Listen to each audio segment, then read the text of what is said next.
नमस्कार पंकज जी। कल हमने अपने शो में जिक्र किया था एक बंदर के बच्चे की मौत का। उसकी रिपोर्ट अब सीएमओ ने मांगी है और इंतजाम करने को कहा गया है। लेकिन आज हम शुरुआत करेंगे एक अच्छी खबर के साथ।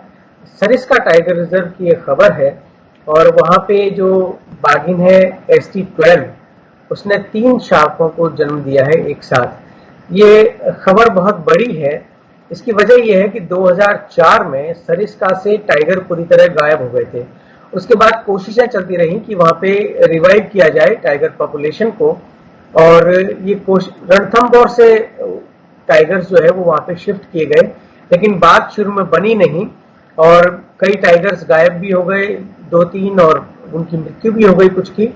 लेकिन अब धीमे धीमे करके वहां पर आबादी बढ़ रही है और जब तक वहां पे खुद से टाइगर्स की मीटिंग के जरिए परिवार नहीं बढ़ेगा तब तक आप बाहर से कितने भी टाइगर ले आइए, बात बनने वाली नहीं है।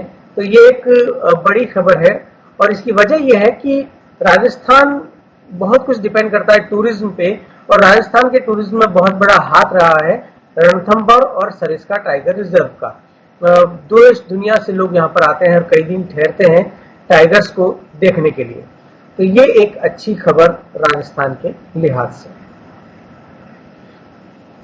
और अब दूसरी खबर, ये भी आज की एक बहुत अच्छी खबर है।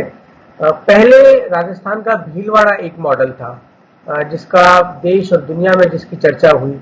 उसके बाद अब स्वास्थ्य मंत्रालय ने जयपुर के मॉडल की भी तारीफ की है। ये देखिए पत्रिका की खबर है, केंद्र ने सराहा जयपुर मॉडल, दूसरे बड़े शहरों के लिए भी बना मिसाल। तो इसमें इसको बताया गया है कि ये जयपुर के प्लान को सभी बड़े शहर जो है उनको फॉलो करना चाहिए। तो इस प्लान की तारीफ इसलिए हुई क्योंकि जो शहर का इलाका था जहां पे सबसे ज्यादा फैला था, वहां 13 जोन में बांटकर 10,000 लोगों पर नजर रखी गई थी, ये इनका कहना है। तो इस पर हम ज्यादा जानकारी लेंगे कि आखिर अधिकारियों से बात करके रामस्वरूप ने जो जानकारी जुटाई है कि क्या क्या किया गया था, वो हमें रामस्वरूप बताएंगे। रामस्वरूप, क्या है ये जयपुर का मॉडल, भीलवाड़ा से कैसे अलग है ये?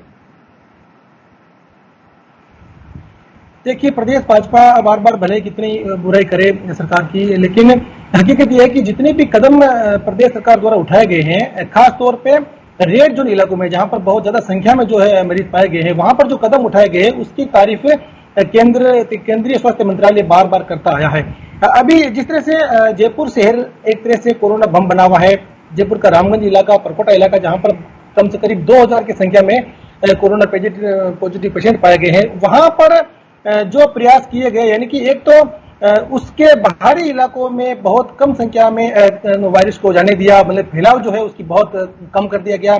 और जो प्रयास किए गए हैं उसमें सबसे बड़ी बात यह कि 60 साल के उम्र के अधिक लोगों का जो घर घर सर्वे किया गया उसकी बड़ी तारीफ हुई है। गर्भवती महिलाओं का अलग से सर्वे किया गया कि उनकी क्या क्या तकलीफें हैं, कौन महिलाएं हैं, कब उनकी प्रेगनेंसी होनी है। तो इसके अलावा जिस तरह से लॉकडाउन और कर्फ्यू के दौरान घर घर राशन सामग्री का वितरण का जो प्लान बना करके वितरण किया गया, उसमें किसी तरह की कोई जो है छोटी मोटी एकाध घटनाओं को अलावा कोई ऐसी तरह की कोई लापरवाही नहीं देखने को मिली है। तो उन सभी चीजों को लेकर के जो केंद्रीय स्वास्थ्य मंत्रालय ने देश के बड़े बड़े जो निगम है उनसे जो वीडियो कॉन्फ्रेंस की थी, उसमें जयपुर के मॉडल की तारीफ की है और ये कहा कि इस तरह के प्रयास जो है बाकियों को भी अपनाना चाहिए, ये एक तरह से नजीर है। रामस्वरूप, आप बने रहिए हमारे साथ। और ये अच्छी बात है कि राजस्थान सरकार ने कई जगह पे जो इनिशिएटिव लिए उनकी तारीफ हो रही है, और अगर आप अच्छा काम करते हैं, हम सरकार की आलोचना हमेशा करते हैं, लेकिन अगर कोई अच्छा काम होता है तो उसकी तारीफ भी होनी चाहिए। और राजस्थान ने हमेशा लीड लिया है, खासकर इस कोरोना संकट के दौरान। अगली खबर देखिए, ये जो राजस्थान के जो मॉडल है जिनकी सफलता की चर्चा कर रहे हैं, और राजस्थान ने जो इतनी बढ़िया रणनीति बनाई है, अब उसका जिलेवार अध्ययन करने का आदेश दिया है मुख्यमंत्री अशोक गहलोत ने। इसकी क्या वजह है, क्यों ये अध्ययन किया जा रहा है? रामस्वरूप, हमें बता सकते हैं आप इसकी वजह क्या है, ये अध्ययन क्यों किया जाएगा? देखिए, इसकी रिपोर्ट इसलिए पता किया जाएगी जिस तरह से जो जो जिले हैं जहां पर शुरुआत में किसी एक इलाके में कोरोना पॉजिटिव मरीजों की संख्या पाए जाने के बावजूद भी उसका फैलाव अलग दूसरे इलाकों में नहीं होने दिया गया। जैसे नागौर की बात करें, पहले हमने जैसे जयपुर की बात की थी, जो जयपुर शहर के अलावा बाकी इलाकों में बहुत कम संख्या में कोरोना पॉजिटिव केसों की बढ़ोतरी हुई है। इसी तरह से नागौर की बात करें तो सबसे जो हॉट इलाका बासनी है, बासनी के अलावा बाकी जो इलाके हैं वहां पर गिने चुने केसों के अलावा वहां पर कोई केस नहीं है। इसी तरह से टोंक की बात करें, जोधपुर की बात करें तो जो तरह के वहां पर व्यवस्थाएं काम में ली गई तो उसकी वजह से फैलाव बहुत कम हुआ है। तो अब जिले वार अध्ययन किया जाएगा कि किस जिले ने किस तरह की पॉलिसी काम में ली, जिसका क्या नतीजा रहा, और जहां अच्छा नतीजा रहा उसके बाद में अब और किन जिलों में इसी तरह की परिस्थिति, इसी जिले की जो है मॉडल अपनाया जा सके। इसके लिए कल रात को मुख्यमंत्री अशोक गहलोत ने जब समीक्षा बैठक की तो निर्णय लिया कि प्रत्येक जिले की जिलेवार जो रणनीति है, उसके नतीजे हैं, उसका आकलन करके इस पूरी का अध्ययन करने के बाद में और आगे काम किया जाएगा।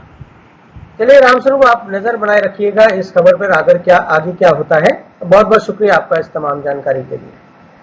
और अब हम लेते हैं दो खबर। एक, पहले ये स्लाइड आप देखिए कि कल जो घरेलू विमान सेवाएं शुरू की गई सोमवार से, तो उसमें अलग अलग विमान में यात्रा करने वाले 2 लोगों को कोरोना था और जो क्रू और सहयात्री हैं उन सबको क्वारंटाइन किया गया है। ये इसलिए है कि एक तरफ हम देख रहे हैं कि राजस्थान में जयपुर भीलवाड़ा मॉडल है जहां पे कि बहुत बढ़िया प्लानिंग और मॉनिटरिंग के साथ एग्जीक्यूशन किया गया और मामलों को बढ़ने से फैलने से रोका गया। हर स्तर पर हम देख रहे हैं, चाहे वो प्रवासी मजदूरों का इंतजाम करना हो, राजस्थान ने एक राह दिखाई। और दूसरी तरफ आप ये देखिए कि लालच में ये जो सीटें छोड़ने का मामला है 2 यात्रियों के बीच में, वो विमान कंपनियों के दबाव में बदल दिया गया और आप नतीजा देख सकते हैं कि ये जो सभी यात्री थे उनको क्वारंटाइन करना पड़ा क्योंकि एक व्यक्ति कोरोना पॉजिटिव था। और आप समझ सकते हैं कि इससे अभी भी पता लगता है कि कितनी लापरवाही है कि किस तरह की जांच एयरपोर्ट्स पे हो रही है। और उसके बाद ये दूसरी खबर देखिए, अब आप अगली स्लाइड भी देखिए। कल धारावी में 50,000 प्रवासी घर जाने के लिए निकले और उनको निराश लौटना पड़ा क्योंकि तैयारी 145 ट्रेन चलाने की थी लेकिन सिर्फ 47 चलाई गई। इसको लेकर उद्धव ठाकरे और पीयूष गोयल के बीच में बयानबाजी भी हुई। लेकिन रेलवे का जो आप देख रहे हैं केवल यही मसला नहीं है, उसने जितनी भी ट्रेनें चलाई हैं वो गलत डेस्टिनेशन पे जा रही हैं, उनको लंबा समय लग रहा है, ये सब भी आपने देखा है। तो एक तरफ हमारे पास राजस्थान के 2 मॉडल हैं पूरी प्लानिंग और एग्जीक्यूशन के, और दूसरी तरफ ये मॉडल हमने 2 देखे ट्रेन और एयरप्लेन का। और अब अगली खबर, ये भास्कर की खबर है। सुप्रीम कोर्ट ने आखिर सो मोटू कॉग्निजेंस लिया है, स्वतः प्रेरणा संज्ञान लिया है कि मजदूरों की हालत दयनीय है और सरकार के किए हुए इंतजाम नाकाफी है। देर आयत दुरुस्त आयत, यानी ये 2-2.5 महीने से ये हालात बने हुए हैं, लेकिन सुप्रीम कोर्ट ने अब PILs जो दाखिल की गई थी इसके ऊपर उन सबको तो रिजेक्ट कर दिया, लेकिन कहा कि अब हम खुद ही स्वतः इंतजाम प्रेरणा से इस मैटर को लिया और सरकार को कहा कि आपने कोई इंतजाम नहीं किया है और अब आप मजदूरों की मुफ्त यात्रा, ठहरने और खाने का तत्काल इंतजाम करें। तो ये सुप्रीम कोर्ट ने संज्ञान लिया है। और इधर कांग्रेस ने एक नया अपना ऑनलाइन अभियान शुरू करेगी। वो लगातार सरकार पर हमला बोल रही है कि सरकार मजदूरों के लिए और जिन लोगों के रोजगार खोया है उनके लिए काफी नहीं कर रही है। तो ये लॉकडाउन में रोजगार खो चुके परिवारों को 10,000 रुपए की नकद मदद मिले, इसको लेकर कांग्रेस 28 मई को ऑनलाइन अभियान की शुरुआत करेगी। राजस्थान के मुख्यमंत्री ने भी केंद्र सरकार से कई बार पूछा है कि आखिर आप बताइए कि लॉकडाउन जब खुल जाएगा उसके बाद आपके पास क्या प्लानिंग है, लेकिन अभी तक उनको जवाब नहीं मिला है। पर अशोक गहलोत को आप जानते हैं, जब वो किसी बात को, किसी को चीज को मुद्दा बनाते हैं तो उस मुद्दे को आसानी से छोड़ते नहीं है। 20 लाख करोड़ के पैकेज के मामले में हम ये देख चुके हैं। और अभी अगली खबर देखिए, हमारे यहाँ पर 20 लाख करोड़ का पैकेज की बहुत चर्चा हो रही है, लेकिन कांग्रेस ने जैसा कहा है और एक्सपर्ट्स भी बोल रहे हैं, लोगों की जेब में कुछ नहीं गया है। उनको असल में जो जितना कुछ भी है वो सब कर्ज के ऊपर है कि आप कर्ज लीजिए, हम कर्ज सस्ता कर देते हैं। लेकिन दुनिया के दूसरे देशों में क्या हो रहा है? अमेरिका में देखिए, लोगों ने अपनी नौकरी खोई, वहां का सोशल सिक्योरिटी सिस्टम उनको ये देता है सुविधा, उससे 1.5 गुना ज्यादा उनको बेरोजगारी भत्ता मिल रहा है। आपकी तनख्वाह से हर महीना कुछ अंश कटता है, और जब आप नौकरी गंवाते हैं तो 6 महीना साल भर के लिए ये आपको बेरोजगारी भत्ता मिलता है। ये अमेरिका की व्यवस्था है, यही ब्रिटेन में भी व्यवस्था है। न्यूजीलैंड में देखिए, जिन लोगों ने जॉब खोई है उनको हर हफ्ते करीबन 17,500 रुपए मिलता है। नॉर्वे 4.25 लाख रुपए और कनाडा 1 लाख रुपए दे रहा है। फ्रांस जो है वो 84% भत्ता दे रहा है, और आम मजदूरों को 100% भत्ता देने का नियम है। तो दुनिया के तमाम देश आर्थिक मंदी से लड़ने के लिए लोगों की जेब में सीधा पैसा डाल रहे हैं। भारत में हालांकि अभी ऐसा नहीं हो रहा है। और अब लेते हैं अगली खबर। कोरोना के अलावा जो नई आफत आ रही है, कोरोना था, टिड्डी, और अब ये देखिए गर्मी बहुत जबरदस्त पड़ रही है। हमने कल परसों जिक्र किया था 9 तपा का, तो ये 9 तपा का जो पीरियड चल रहा है उसमें आप देखिए चूरू दुनिया का सबसे गर्म शहर बना है। 50 डिग्री सेल्सियस यहाँ का तापमान है। रिकॉर्ड तो दिल्ली ने भी तोड़ा है 10 बरस का, लेकिन चूरू 50 डिग्री पे था, और राजस्थान के 16 शहरों में 45 डिग्री के पार गया है टेम्परेचर, और 27 जिलों में अब रेड अलर्ट घोषित हो चुका है। और देश और दुनिया में जो 10 सबसे गर्म शहर हैं उनमें 4 राजस्थान के हैं। और मौसम के जो विशेषज्ञ हैं उनका कहना है कि अगले 2 दिन राहत के कोई आसार नहीं है। और सबसे बुरी बात यह है कि मानसून जो है उसमें 3-4 दिन की देरी संभव है।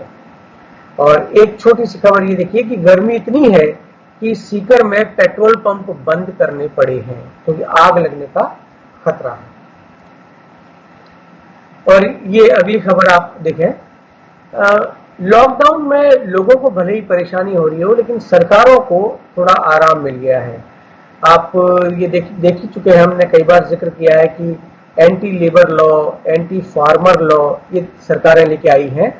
और यहाँ पे अब जब पानी की समस्या हो रही है लॉकडाउन में, तो लोगों को विरोध करने के लिए नहीं कर पा रहे हैं वो, क्योंकि सोशल डिस्टेंसिंग रखनी जरूरी है। तो ये खबर है टाइम्स ऑफ इंडिया की, रोचक खबर है, दुखद भी है, कि lockdown prevents people from protesting against water rules. तो वो विरोध नहीं कर सकते, तो सरकार तक आवाज कैसे पहुंचेगी उनकी समस्या की। और ये दिखाया है रेजिडेंट्स ऑफ वार्ड नंबर 12 जो है जयपुर के, वो पानी के लिए अपनी बारी का इंतजार कर रहे हैं। ये समस्या राजस्थान में गंभीर होती जा रही है। लोगों को 2-2, 3-3 और यहाँ तक कि 10-10 दिन के अंतराल पर पानी सप्लाई हो रहा है।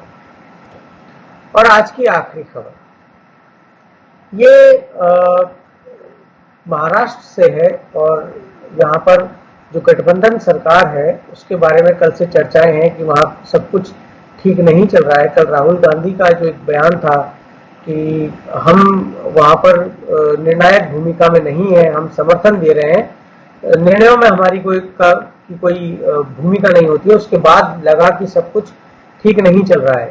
हालांकि शिवसेना और